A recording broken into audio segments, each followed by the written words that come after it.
Alright, so I got a question from Liam Gunderson, pretty sure that's how you pronounce your name. And he was talking about how he knows how to write a riff, or a chord progression, something like that.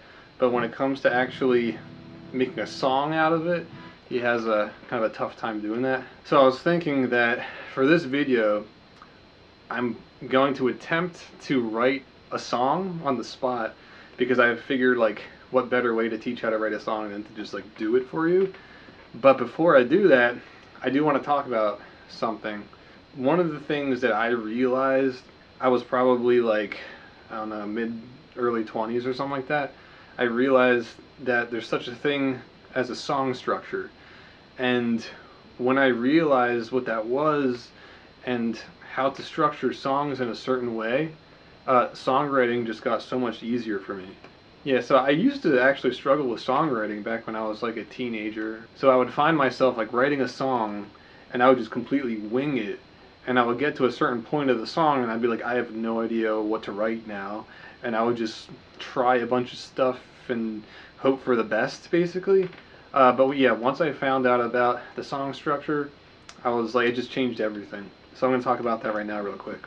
So the basic standard formula for a song structure, you may or may not already know this, but even if you do, it'll still be good, because it's good to hear things repeatedly so it gets more ingrained in your head. So the standard formula for basic song structure these days is verse, chorus, bridge, chorus. And so if you're not totally sure what that means, I'll like briefly kind of try to explain it. So the chorus of the song is the part of the song that repeats, basically. So it's like the main central message of the song. Usually when it has lyrics, it's the part that repeats the lyrics. Like in Painkiller by Judas Priest, Painkiller, it just says the word painkiller over and over again in the chorus pretty much. So you know that that's the chorus. Or even in instrumental songs, basically repeating the same part, but you're doing it in the form of like a phrase or like a melody or something like that. The verse is pretty much the part that helps to flesh out the chorus. That's at least how I see it. So the verse comes typically like before the chorus in the standard song structure thing I was talking about. It kind of fleshes out the central idea of the song. Then you get to the chorus, and then another verse continues to flesh out the main idea of the song, that kind of thing. Another chorus, and then after the chorus is called the bridge section. And this is the part that actually screwed me up a lot when I was younger. I didn't know what a bridge section was or whatever. It tends to be the part like in the middle of the song, maybe a little towards the end or whatever, but it's like you can see it as the guitar solo, something like that. It's this part in the song that is just completely different from all the other parts. And the function of the bridge actually is to help to keep the listener's attention, actually, when you think about it in just the terms of functionality. The entire song structure itself is there to keep our attention. Verse, and then the chorus happens, which changes things, so it keeps our attention. Another verse, okay, it changes things, it's constantly changing.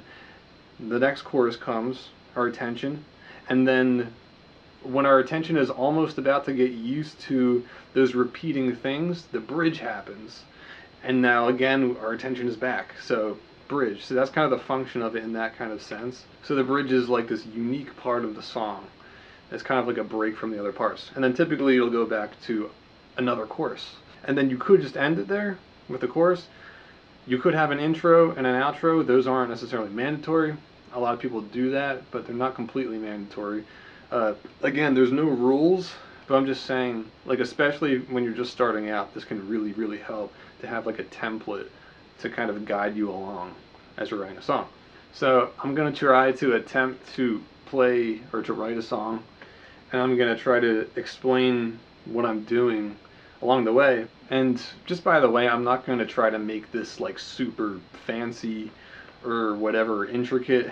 I'm really probably just going to make this really simple, just so I can show you these concepts that I'm talking about and other little techniques that I use when I'm writing a song. Alright, so I'm going to actually start with a riff that I came up with like a week ago, and it goes something like this.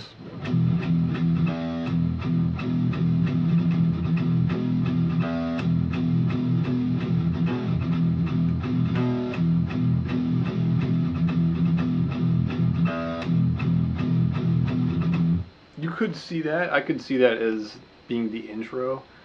I might even repeat that, so it would actually be twice as long. And maybe the second time around, I might have the drums come in, so it feels like it's kind of building up as the song's going. Alright, so now the first verse comes, and one thing that I think can be a really good way to transition into another riff, because you were saying you don't know how to kind of make a riff and then transition into another one and create these riffs that kind of flow into each other, which is basically the idea of songwriting. So one thing that I like to think about, like say I just made that riff and I ended, the way that the riff ends is on an E chord, like a power chord. That was the intro, right? So the next part is the verse. So I want to make sure that the first chord of the verse is going to sound good coming right after the last chord of the intro, if that makes sense. So you can kind of experiment. I was actually thinking, like, sometimes it's okay to continue playing that same chord just as long as you change it up. So I was actually thinking it might be cool to do something like,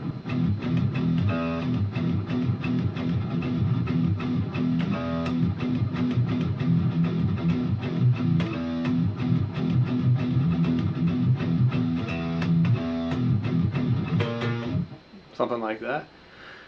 So that's another riff, and although it sounds similar to the intro, it's distinct. And that kind of brings me to another point. I feel like it can be a good idea to, like, you want every section of the song, the verse and the chorus, you want them all to be distinct, but you also, in my opinion, like, I don't want them to be so distinct that it doesn't even make any sense. So one thing that I find helpful, that I've even noticed in other songs, you can actually borrow ideas from previous riffs, and I think in doing so it's actually going to make it sound like it's all glued together more. So I'm actually going to keep the same rhythm that I was doing, and I'm going to keep a similar riff, but I'm going to change it up like I was just doing. So instead of just staying on the E, I was going to the 3rd fret, and I was going to the 5th fret, and pulling off I was going to the 6th fret. So it was a similar riff, but I was utilizing other frets to make it different and stand out from the first one. So again, just for the sake of simplicity, you could just take the riff that I just made for the verse, and like, I might just repeat it. The way that I like to write songs, I like to put a pre-chorus, actually, a lot of the time. You're not always going to want to do that, but for some reason I just find myself doing that a lot in my own songs. So the pre-chorus is actually, it's an optional part, but I find it to be really useful. And what that does is it basically like builds momentum into the chorus. And so if we were to end, you know, the very end of that verse was, so like, what chord might sound good going from that last one into the first chord of the next section. That one sounds good, and that even brings me to another point, is like, when you're trying to figure out the first chord of the next section, you can actually utilize one of the chords that you already used. So we could say that the first chord of the pre-chorus might be this one, which is a chord that we already used when we were kind of doing the pull-off.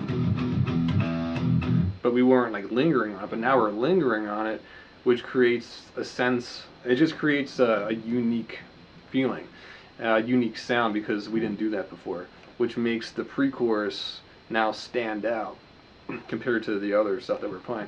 So the first chord of the pre-chorus could kind of start on this chord, which is a G. I'm just hearing an A, so, and then back to the E.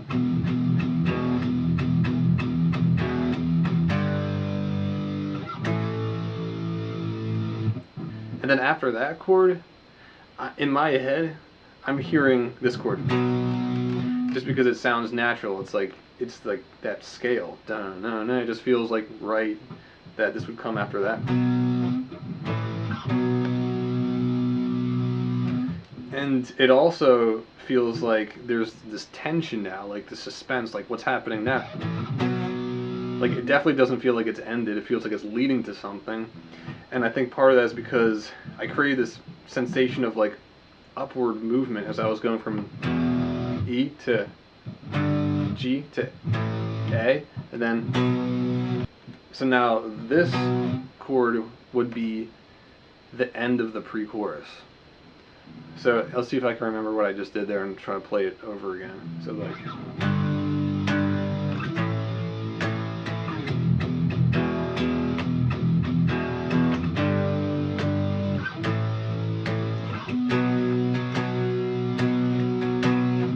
all right, now that was the pre-chorus. So this is going to be the chorus. So what chord might sound good after that chord? Well, we can experiment. Like, I don't know, I'm not really feeling that one. And by the way, we started the pre-chorus on this, on a G. So I don't really want to start the chorus on a G, because to me that would sound too similar to the pre-chorus.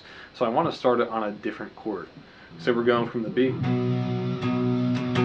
The end of the pre-chorus, we're going to a different chord. Let's experiment. The E was in the verse, so I don't think I want to do that either. That sounds okay. That's a D. That's a C. I actually like that. So that's actually a half step up from the B. I actually kind of like that. So that kind of actually brings me to another point. So when you're trying to figure out the chord that you want to go to next for the next section, in this case it's to the chorus. Again, I was talking about how, in my opinion, like the way that I like to do it, I like to choose a chord that just feels natural. It feels like it makes sense. So it really just feels like this chord is leading. It could be leading to. So that would be a C. I'm hearing a G, and I'm hearing a D. Right now I'm doing the chorus. No, that's an A. I'm hearing a,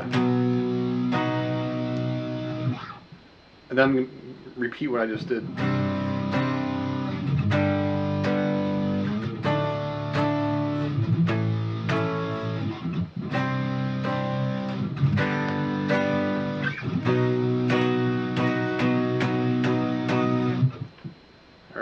And so I would say that sounds like it could be the whole chorus. First chord of the chorus was C, and then it goes to here. It's D. And then the last chord of the chorus was also a B, actually, which I think is fine. And now where's that leading? It sounds like it's just leading. It sounds like it's leading back to the E, which so happens to be the first chord of the verse, if you remember.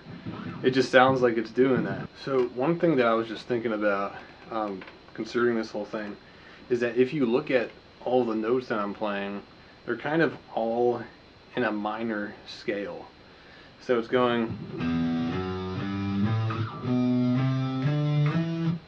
it's basically the minor scale, and I'm playing a chord on not every one, but a lot of the notes on the minor scale, which is kind of interesting in itself, and you can kind of use that as another thing to help to guide you as to what chords to play.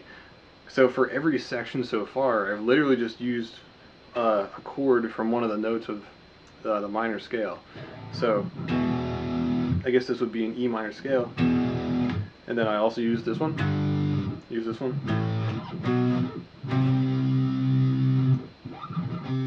I also use that one. I'm pretty sure the only note I didn't use so far is the F sharp, but every other one I've used so far. So that could be another thing, like if you're thinking like what chord should I go to, like how should I make a chord progression for the next riff or whatever. One thing you could do is just think about like basing it all in a scale. Like I'm just basing this all in this minor scale. So you can create different chord progressions based on all the notes that you're using in this scale, which are, and I'm playing power chords right now, but you get the picture. I'm just using all of those chords in different combinations, and it's starting to sound like a song, and it sounds like each section is different, which is really important. Like each section is distinct and unique from the rest. Even though we're using the same chords, we're just using them in different combinations. And now it's starting to get this point across. We're starting to actually create different unique sections that actually flow into each other, because it's all coming from the same scale. You could probably use this to help to guide you when you're writing your own songs. Alright, so going back to what we were saying, so the last chord of the chorus was the B. And then it just sounds like it's going back to the first chord of the verse, just so happens, which is the E.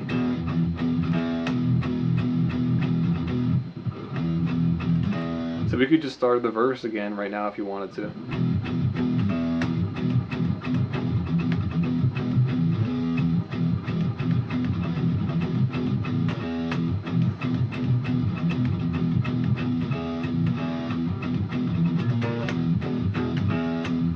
Just play that part again, and then after that we were going into the pre-chorus again. We're just repeating what we did now, essentially. So the last note of the verse was this,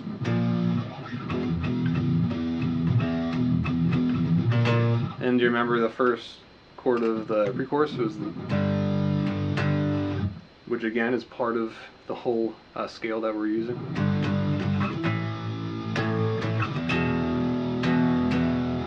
Whatever it was. I just know that it was basically that.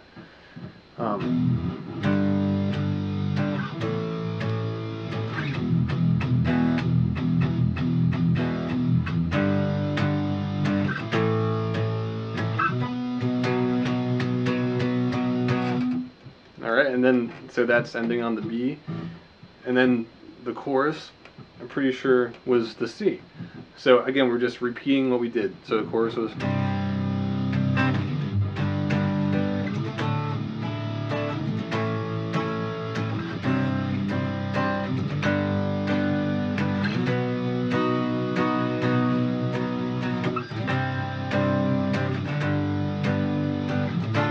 Oops.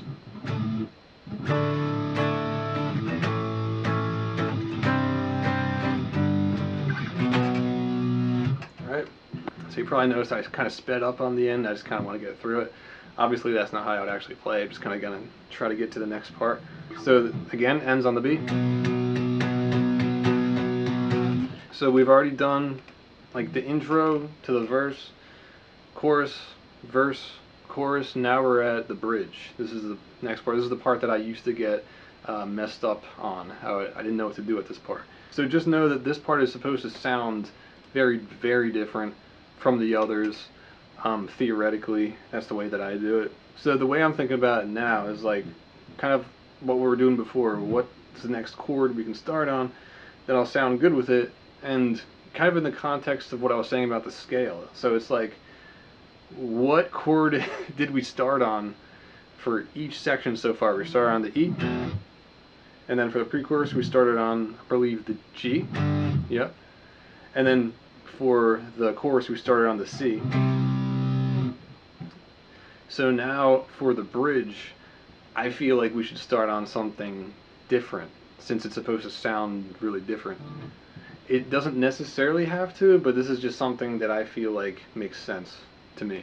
So like I was saying before, we're kind of utilizing the minor scale right now. We've already used those notes from the minor scale to start off on. So it's like, now I'm just thinking like, what note haven't we used yet? Well, we haven't used the A to start on, which is this. So I'm thinking we could start on that for the bridge. And I think that would sound good. Go from... That sounds good to me. It's just a whole step down from the note that we ended on in the chorus, which was... So now I'm thinking the note that we start on for the bridge could be... which is an A. So immediately I'm thinking... like, so this could be like the guitar solo part. You'd be playing a solo over this part. Like, I'm just thinking we go up to which is also still in the scale, which is a C. Back to A. We can go back to G. Back up to A. I'm just hearing an F. Back to here. Very simple, but I'm just trying to get the point across, right? So that could kind of be the riff that repeats as we're doing this. Let's see if I can remember what I just did. Something like...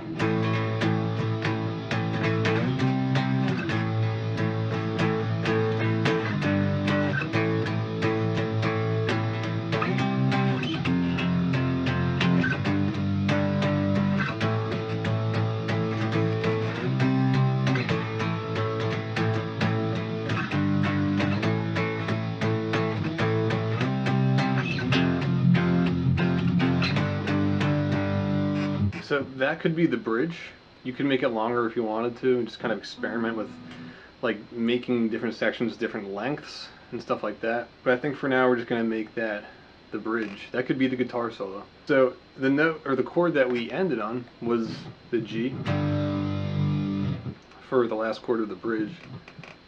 So now I'm thinking, like, what I've realized, what I like to do is I like to generally go from the bridge into the pre-chorus.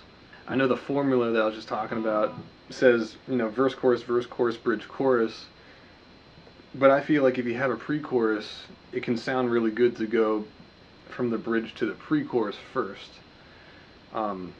Doesn't have to always do that. It could just go to the chorus, but that's just something that I like to do. And it just so happens that the chord that we ended on in the bridge, which was a G chord, just so happens to be the first chord of the pre-chorus. This is also a G. The way that the pre-chorus went was something like, it started on the same chord.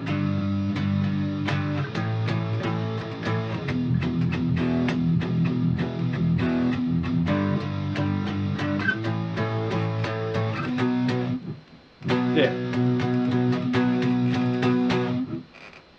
So it actually really fits really well. So the last chord of the bridge can flow right into the first chord of the pre-chorus, so you're starting the pre-chorus now. So they're all really just flowing into each other really well now. And then from there, you already know what to do. We can go right into the chorus again. So from the B, from the last chord of the pre-chorus,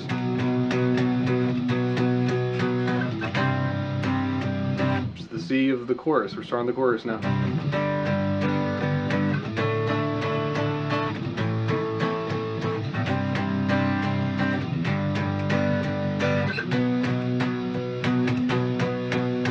And then just play it again.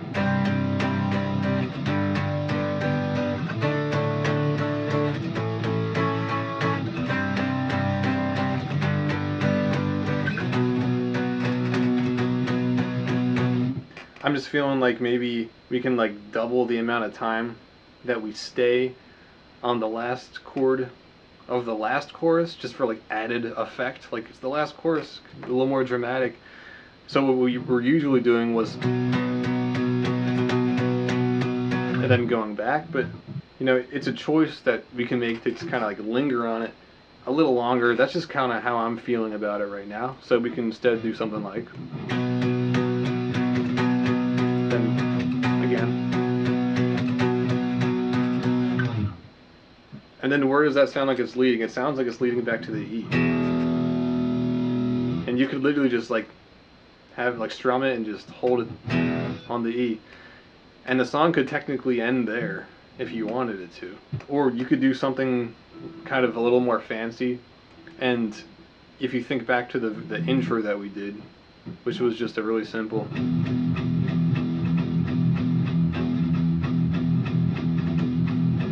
or something like that, we can make the outro just reflect the intro by just doing something like that again. So it would go,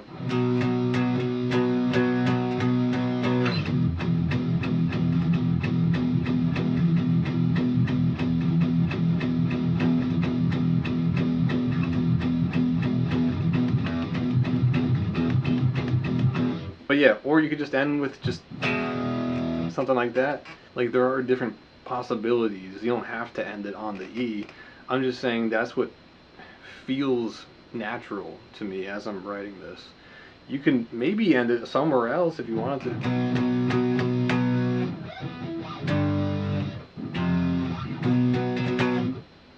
I mean, you could end it there. It kind of feels like it's almost like you're waiting, like what's going to happen next, and you could do it like that for like an effect. Like some songs do end it on a chord like that, where you're like waiting, and typically that kind of leads into like the next song of the CD. But that's a little more advanced right now. I think it would be okay to just end it on the E again. By the way, that was the first chord that we started the song on, so it would actually make sense, you know, theoretically, to also end it on that chord, just an E chord. Yep. Yeah, so let me know in the comments if you have any questions or if it helped. Anything else you want to know. I hope that was helpful. That's just kind of like my philosophy, just based on what I've learned and just having written many songs over the years. That's just kind of how I look at things at this point. But yeah, I hope that was helpful. If you're new to my channel, I post stuff every Monday and Thursday, tips like that, but also a lot of guitar performances and stuff like that. Also have a Patreon, and so you can go there, and the link in the description, and basically it helps to fund my videos so I can get better gear and just make generally better quality content for you guys and better recordings and stuff like that. Also, you can go there for really exclusive content that I only offer on Patreon. So yeah, that's in the link in the description below. Anyway, thank you for watching. I really hope it helped, and I'll see you in the next video. All right, see ya.